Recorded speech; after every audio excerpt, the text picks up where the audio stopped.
My name is Barbara Day Turner, and I'm conductor of the San Jose Chamber Orchestra. And how do you know Henry Mollicone?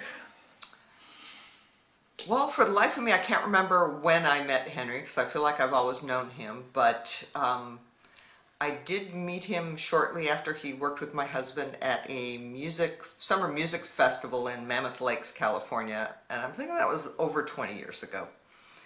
And subsequently had the good fortune to conduct the premiere of his opera Hotel Eden, and when he moved up to this area began a long and fruitful both friendship and musical relationship that I cherish very much. Tell me a little bit about yourself and your career.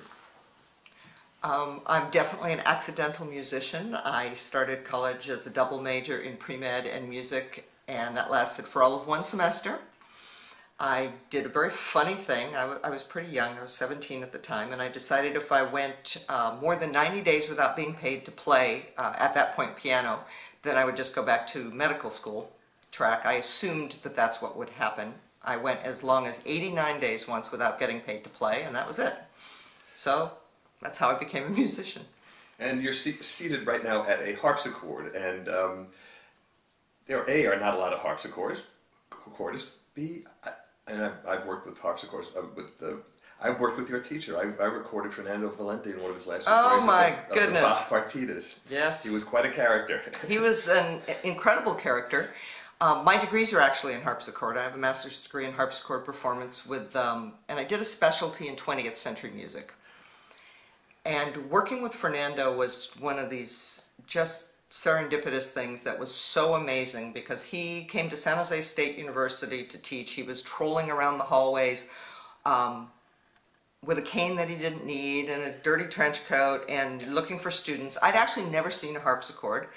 My familiarity with it at the time was the Addams Family theme song, and I went into his studio and thought I'd just check it out, and the minute I played the instrument, I realized it was my instrument. It was, first of all, it's a very interesting mind game to play harpsichord, because the harpsichord can't do a lot of things that the piano can do. Secondly, we very often don't, early on in people's musical life, look at what their body is suited to do, and my hands are simply much more suited to playing the harpsichord than playing the piano. And it's not that I don't like to play the piano, but it was like coming home when I first sat down to the instrument. It was like, oh, this feels so right. And what moved you into the conducting business? In high school, I played musical theater, rehearsal pianist and such. And one day the conductor, for one of the productions, the conductor missed a number, I guess it was like a week of rehearsals, and I was asked to just take care of the rehearsals. And after that production, the company offered me a job conducting 1776 in 1976, and I just didn't feel like I should tell them that I'd never conducted before and had no idea how to conduct. So I signed the contract, and then I went off and found a conducting teacher in the person of Hajime Terry Murai, who is now at the Peabody Conservatory, and studied like a maniac.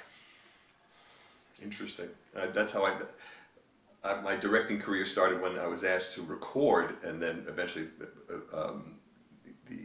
Carlisle Floyd's Willie Stark down at Louisiana State University. Goodness. And they didn't give me enough money to hire a director, and I just never said I never directed before. And well, and Carlisle Floyd is one of those the great American threads of, particularly of opera. A composer that we've worked with a great deal, Craig Baumler, was one of his proteges. Worked with him extensively on all his operas. And at Opera San Jose, when probably mid-90s, they produced Of Mice and Men, had the good fortune to do that and have Carlisle be here for the dress rehearsal period and the performances, and that was, that's always a fascinating experience. Indeed, indeed. Well, that brings up a subject, which is modern American composers, of which Henry Mollicone is one of the more prominent. Talk to me about Henry's music. I love Henry's music because it's always very interesting, but it has something that a lot of contemporary composers are either afraid to do or don't want to do, which is it has drama, high notes, and a climax.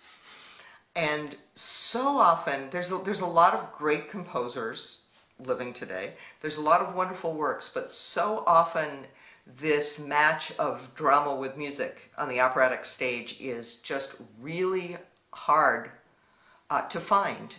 And partly we've gotten used to a lot of people wanting to present things very presentationally. You know, if you think of Samson and Delilah. Samson and Delilah doesn't really make a great opera because nobody actually, there's nothing happening. Nobody actually talks to each other or communicates with each other.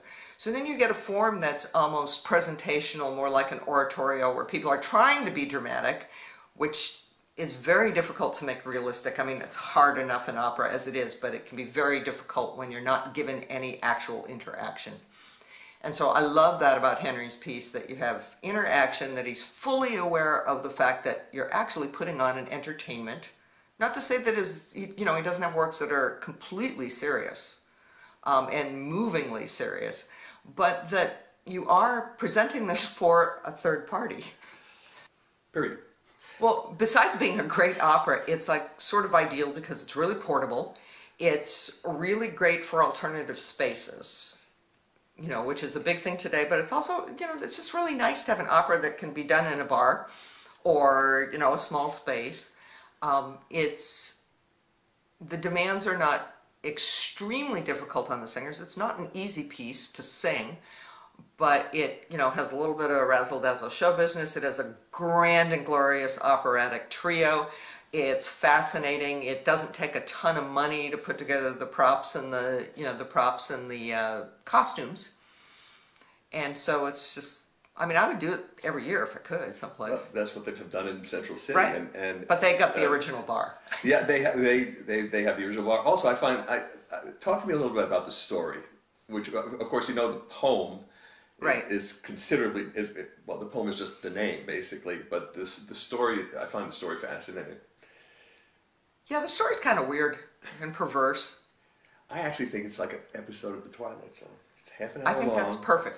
I think that is the most perfect description I've ever heard of that. Henry is a mensch. An Italian mensch, but he's a mensch. Henry is one of the most generous of spirit musicians I have ever met in my life. As my grandmother would say, make me a for instance. Well, for instance would be the church where I've worked since 1976 is down the street from Henry's house. And on the rare occasion when I've had a little emergency involving need of a pianist, if Henry is available, he has no problem whatsoever to walk down the street, come over and play. For my volunteer choir, oh, wonderful. Or, you know, just whatever we're doing. You know, he doesn't have this, I'm the big composer, I don't do this or that. You know, we make music. We're looking at maybe doing in the fall a concert together of things for harpsichord and celeste and what an interesting idea. Toy pianos and that kind of stuff, just because we want to.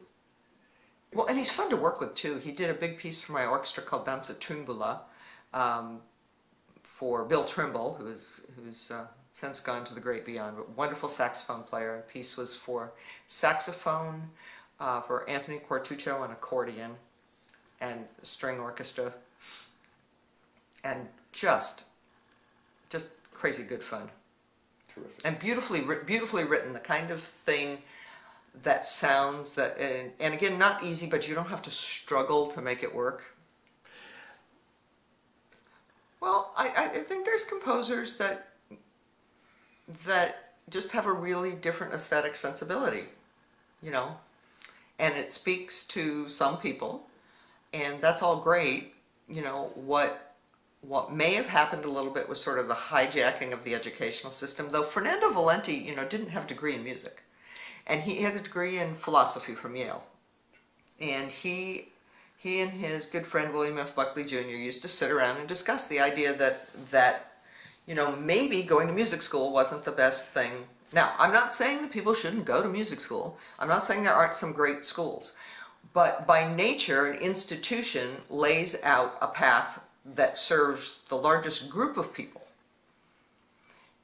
When what particularly composers do is an incredibly individual undertaking.